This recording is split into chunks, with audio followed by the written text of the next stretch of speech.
Dear Madam President von der Leyen, liebe Ursula, at a time in history, as we have seen also in the speech of the First Lady, at a time in history during which unprecedented, unimaginable challenges demand exceptional leaders, it is a deep honor to have you with us to present your vision for the future of Europe and Europe's role in the world. I'm convinced that your commitment and your visionary leadership to a stronger and closer union, particularly during those times where Europe is really tested, have been so essential, your leadership, and will continue to be so. Madam President, we are excited to have us with you today. The stage is yours.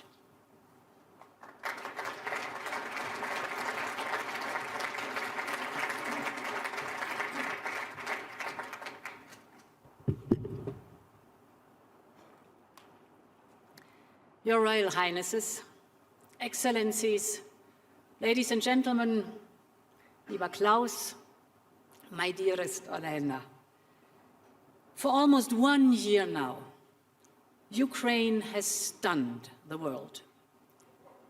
On that fateful February morning, many predicted that Kyiv would fall in a matter of days. But this did not account for the morale and the physical courage of Ukrainian people. Dearest Olena, you and your people, you have resisted the Russian invasion and pushed back against the aggressor, against all odds. Not even Russia's relentless attacks on civilians, and you have described them, or the specter of a brutal winter have shaken your resolve. In this last year, your country has moved the world and has inspired Europe. And I can assure you that Europe will always stand with you. Many doubted whether that European support would be so unwavering. But today, Ukraine is a candidate country to access the European Union. European countries are providing more and more critical weapons to Ukraine. We're hosting around 4 million Ukrainians in our cities, our homes, and our schools.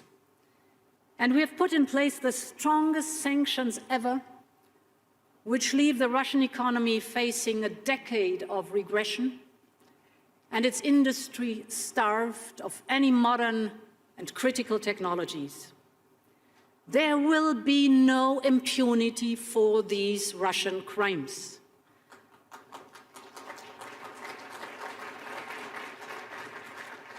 And, my friends, there will be no let-up in our steadfast support to Ukraine, from helping to restore power, heating and water, to preparing for the long-term effort of reconstruction.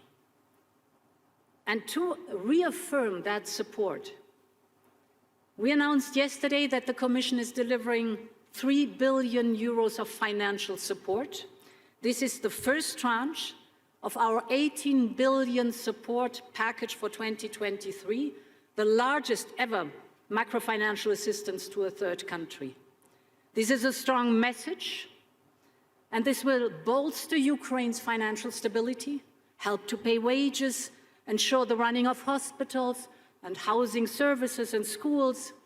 I just want to say, my dearest Olena, and I think I can speak on behalf of this hall and this audience here, we are in it for as long as it takes and stand by our Ukrainian friends.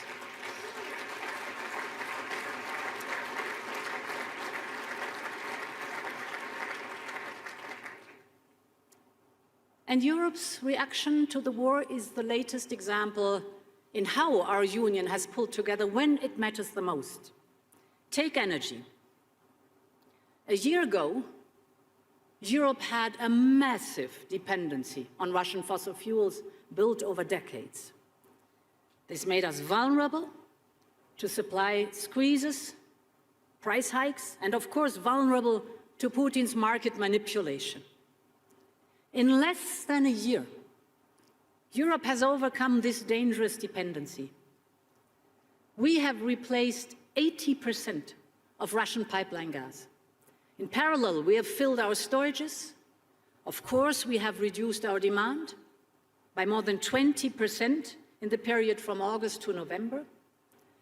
And through collective effort, we brought down gas prices quicker than anyone expected. From its peak in August, this was 350 euros per megawatt hour. It is now European natural gas prices dropped by 80% by this month. That is below the levels of before the Ukraine war. Europe has once again shown the power of its collective will.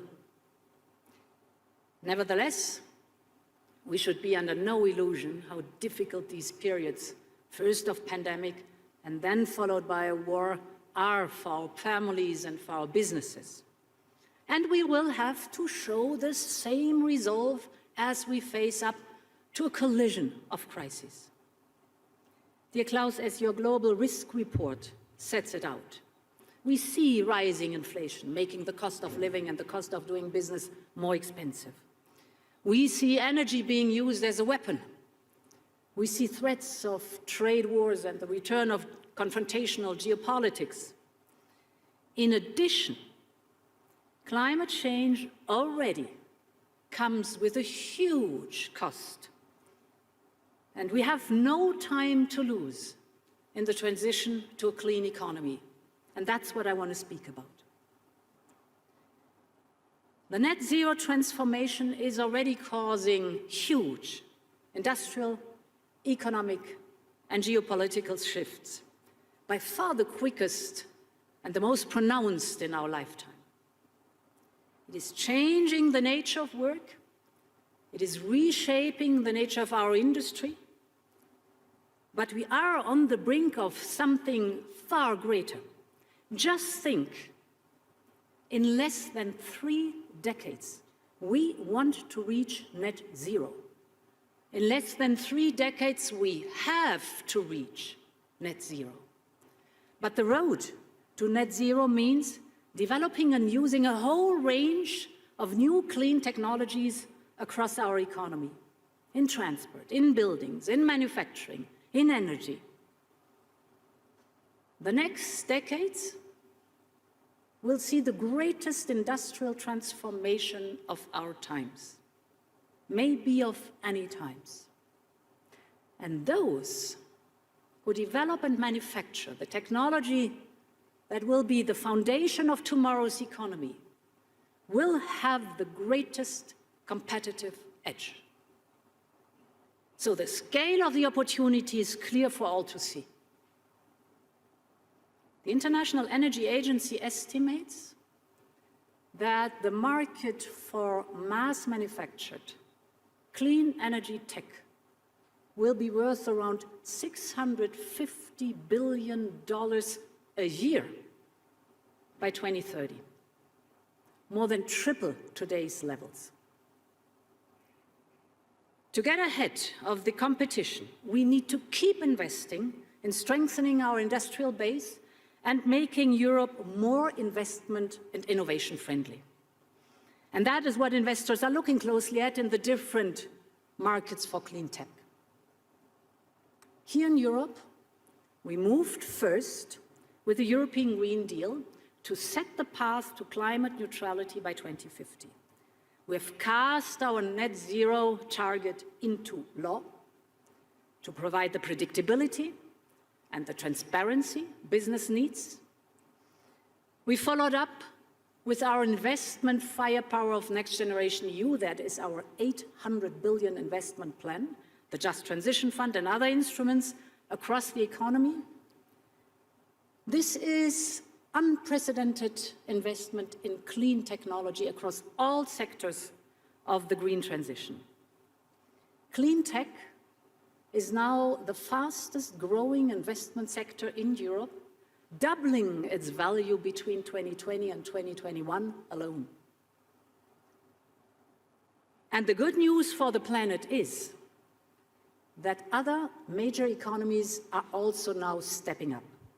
Japan's green transformation plan aims to help raise up to 20 trillion yen, around 140 billion euros, through green transition bonds.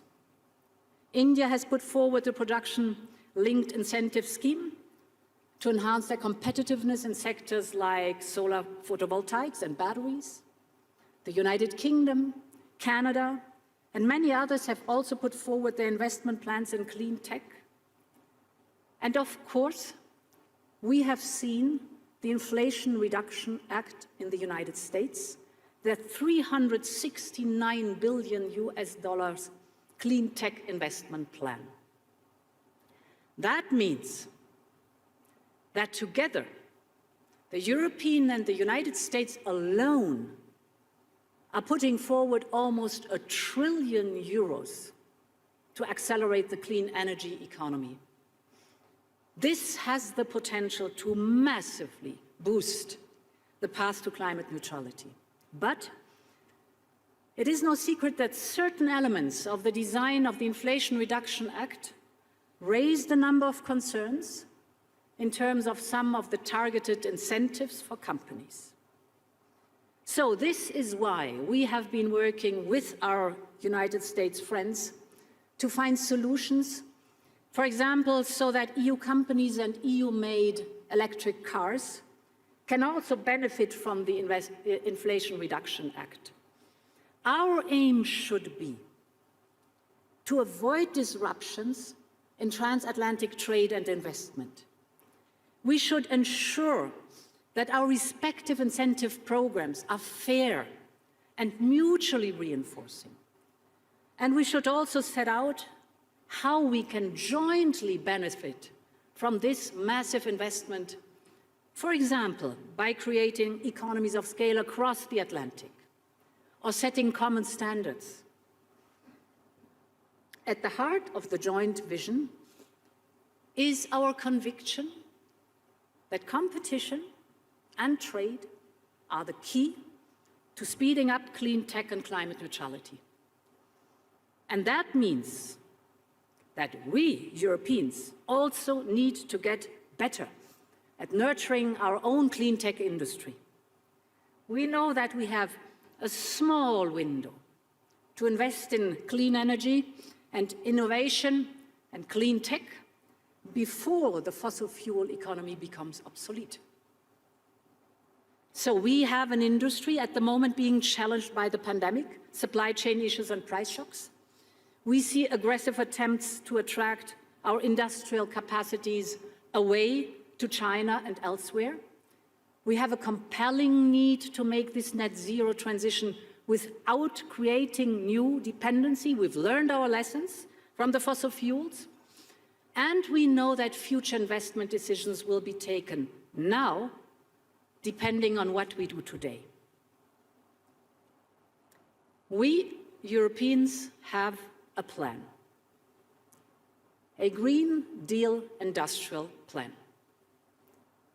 Our plan to make Europe the home of clean tech and industrial innovation on the road to net zero.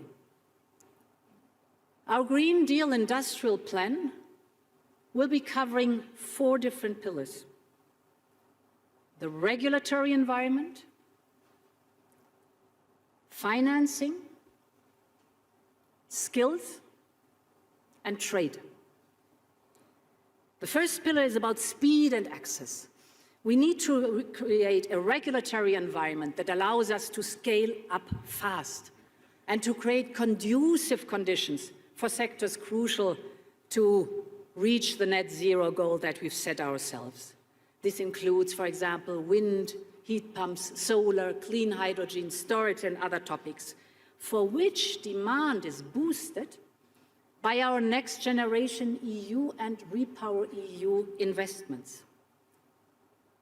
To help make this happen, we will put forward a new Net Zero Industry Act. This will follow the same model as our CHIPS Act. The new Net Zero Industry Act will identify clear goals for European clean tech by 2030. The aim will be to focus investment on strategic projects along the entire supply chain. We will especially look at how to simplify and fast-track the permitting process for clean tech production sites.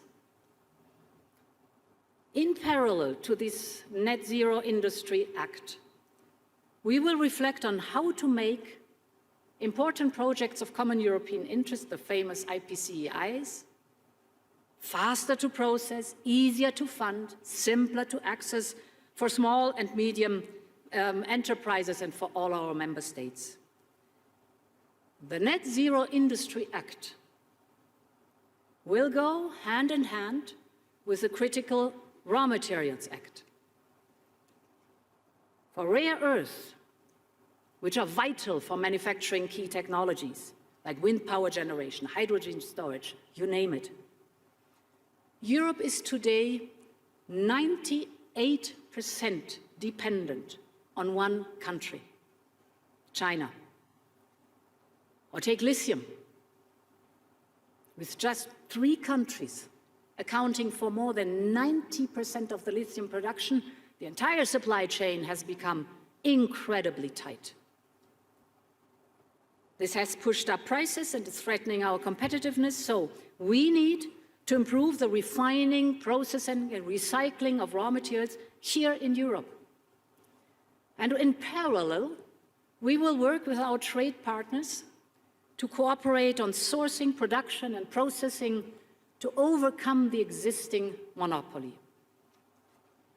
To do this, we can build a critical raw materials club, working with like-minded partners from the United States to Ukraine to collectively strengthen supply chains and to diversify away from single monopoly. This is Pillar 1, speed and access through the Net Zero Industry Act. The second pillar of the Green Deal Industrial Plan will boost investment and financing of clean tech production. To keep European industry attractive, there is a need to be competitive with offers and incentives that are currently available outside the European Union. This is why we will propose to temporarily adapt our state aid rules to speed up and simplify them. Easier calculations, simpler procedures, accelerated approvals. For example, simple tax break models. And with targeted aid for production facilities and strategic clean tech value chains to counter relocation risks from foreign subsidies. But we also know that state aid will only be a limited solution which only a few member states can use. Now, to avoid fragmenting of the single market and to support the clean tech transition across the whole Union, we must also step up EU funding. For the medium term, we will prepare a European Sovereignty Fund as part of the midterm review of our budget this year. This will provide a structural solution to boost the resources available for upstream research, innovation, and strategic industrial projects. But as this will take time, we will look at a bridging solution where it is most needed to provide fast and targeted support. And to support this, we are currently working hard on a needs assessment. So the second pillar is funding and state aid. The third pillar of the Green Deal Industrial Plan will be developing the needed skills to make this transition happen. The best technology is only as good as the skilled workers who can install and operate it. And with a huge growth in new technologies, we will need a huge growth in skills and skilled workers in this sector. This will cut across all we do, whether it is regulation or finance, and will be the priority of our European Year of Skills. The fourth pillar will be to facilitate open and fair trade to the benefit of all. For clean tech to deliver net zero globally, there will be a need for strong and resilient supply chains. Our economies will rely ever more on international trade as the transition speeds up to open more markets and to access the input needed for the industry. So we need an ambitious trade agenda, including by making the most, for example, out of the existing trade agreements, for example with Canada, or for example with the United Kingdom, with which we are trying hard to sort out our difficulties. We're working on concluding agreements with Mexico, Chile, New Zealand, and Australia, and to make progress with India and Indonesia.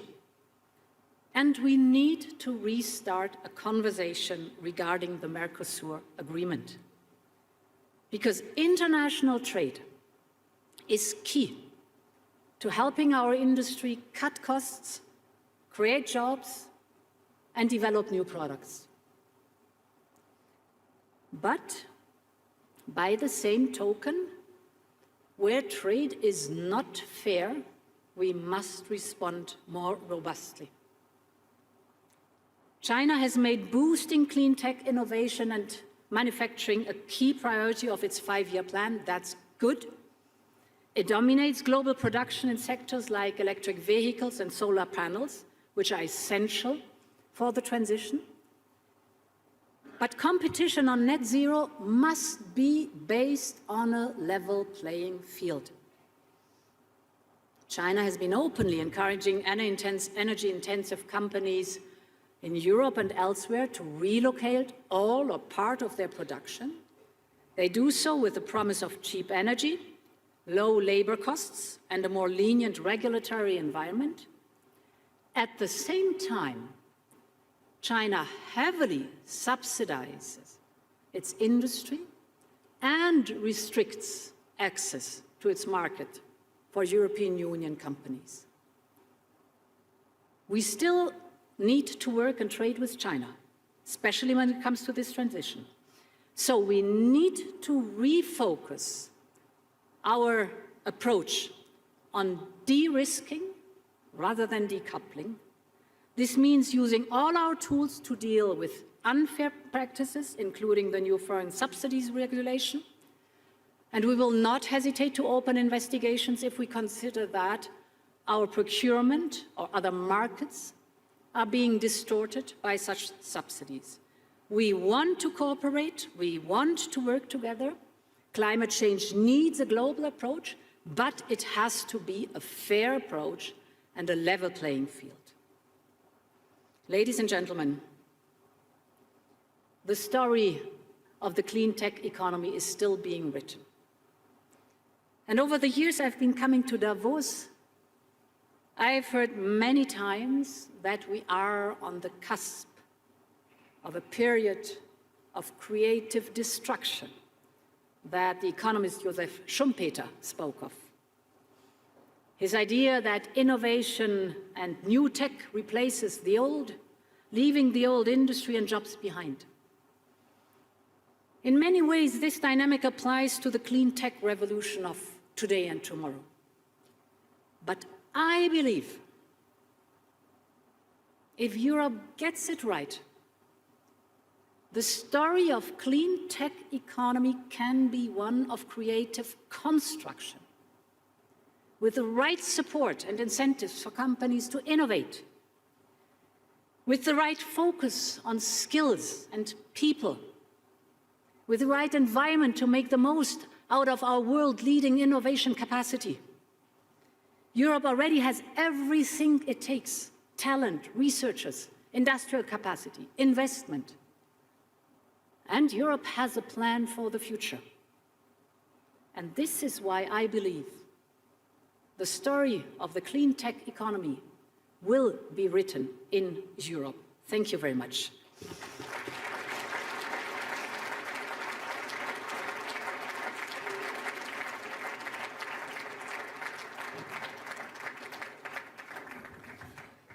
Thank you very much, Madam President, for this clear, comprehensive, upbeat and future-oriented vision which you laid out for Europe. We have time for just maybe one or two questions, if you agree.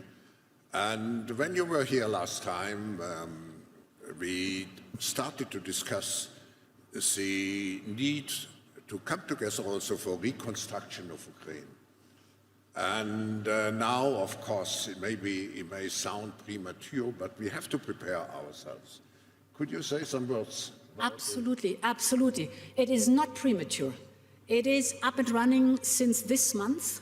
We started the reconstruction platform because it includes repair and relief right now.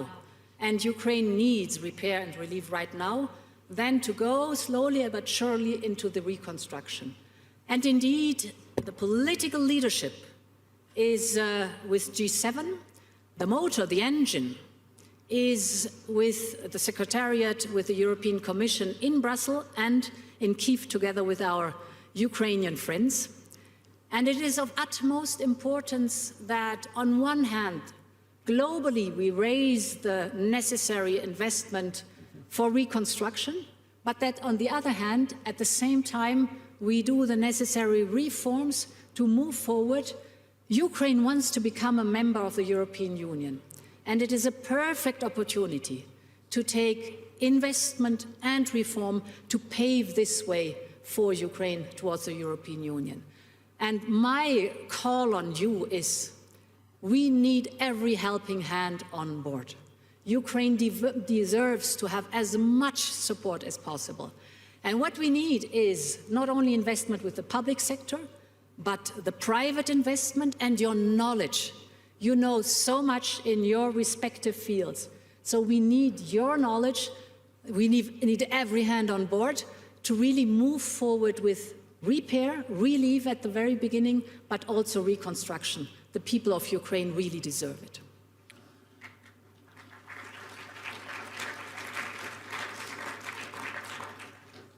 Ursula, you have laid out the revitalization efforts for Europe.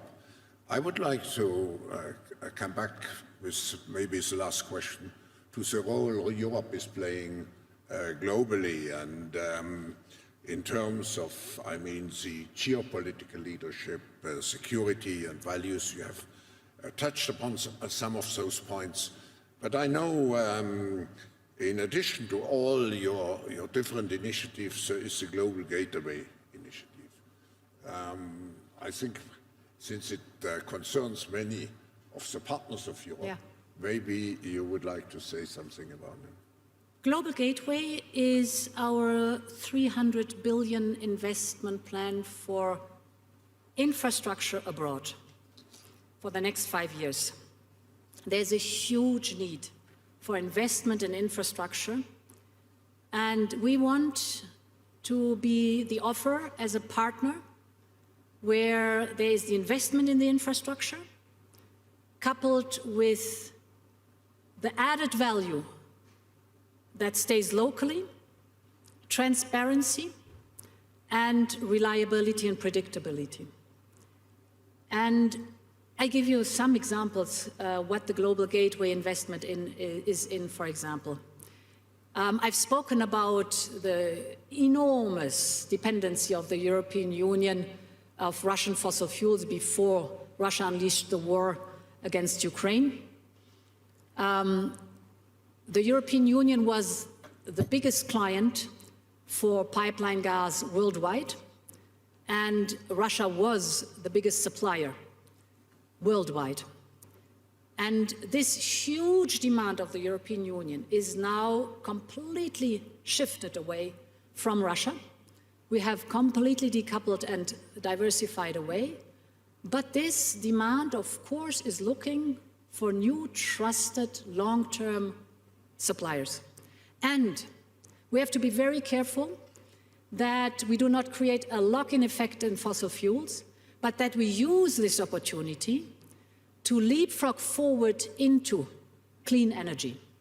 And here comes the opportunity of Global Gateway. Our friends, for example, on the African continent, have resources for renewable energy in abundance. What is missing is the infrastructure. And therefore, there we have a common interest that Global Gateway is investing in infrastructure for green hydrogen, for example, solar panel, wind, but also other possibilities, so that this infrastructure is being built up with a common interest on both sides, that we want the added value fairly placed and predictable. Another example is the topic of vaccines. We learned our lesson in the pandemic that it is not sustainable if vaccines have to be donated. The African continent, our African friends, want the technology, rightly so. And therefore, the mRNA technology has been brought to different countries. There, with private partners, Global Gateway is building up, together with our African friends, manufacturing capacities for vaccines in order to give the opportunity and have the next time that we have the need for vaccines, the technology on the African continent, vaccines manufactured in Africa for Africa, and all the possibilities that are in this new revolutionary mRNA technology. Two very recent examples that show what Global Gateway is all about. Madam President, in the beginning, and I just said we want to have here at this meeting a let's do it attitude, and we have the capabilities. I think your speech this morning provided the best example of the let's do forward-looking attitude, and we have to be also clear that we have to do the necessary investments. I just want to highlight one point, the necessary investments into the skills which we need in the future. So we wish you all a very good, how should I say, progress in all those visionary initiatives. And thank you again for joining us this morning. Thank you. Thank you.